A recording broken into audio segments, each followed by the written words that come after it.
Hey guys, welcome back to my YouTube channel. Today I'm previewing this very beginner friendly, quick and easy to wear put on and go wig. As you can see, the wig has already been pre-plucked and pre-cut, saving you lots of time, and it serves as a glueless wig, which we all know is really healthy and works as a protective style. So right now I'm just blow drying the wig, popping it on my head. As you saw earlier, the wig cap construction is breathable, meaning that you can reach your scalp really freely. It's really good for your natural hair because, you know, sometimes those wigs be itching and we need to get to those roots. So I really like the construction of the cap.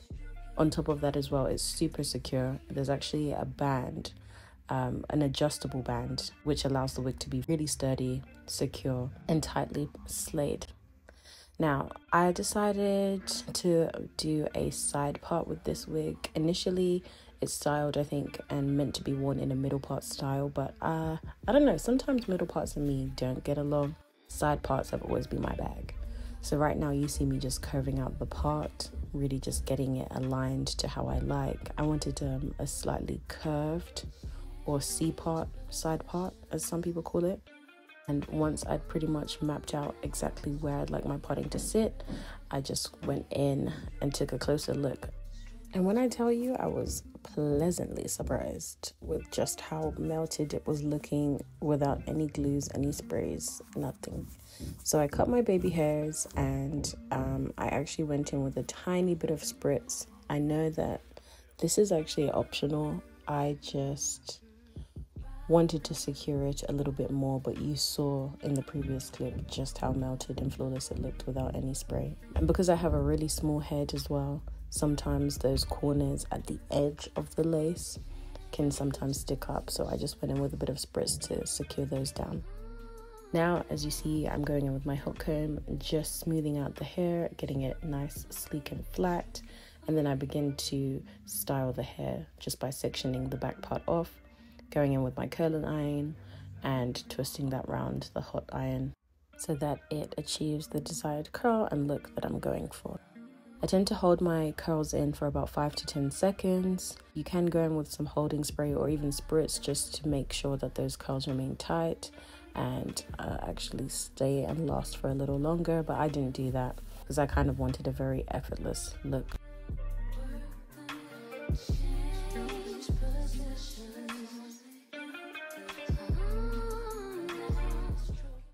So when I got to the very last curl, I curled that away from my face, and you'll see why shortly. It just helps that when the curl forms and then falls, it has this really nice illusion that kind of swoops forward and then curls down. And I'm kind of just separating the curls a little bit, but keeping them together.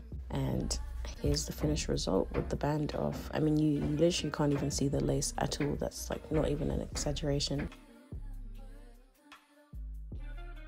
I decided to try and go in with some baby hairs. I always struggle with baby hairs, so you win some and you lose some.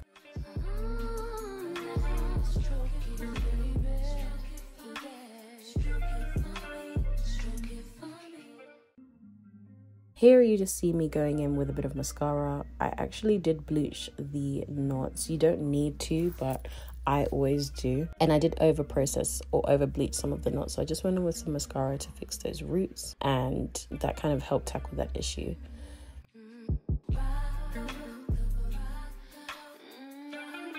Here's me just popping the wig off. If you wanted to see exactly how it is in a completely glueless state, as I was mentioning earlier, the sides might showcase a little bit. There's a few things you can do when it comes to those edges right there. You can either add another elastic band so that they're completely flat and stretched across, or you can just go in with some spritz or more foundation.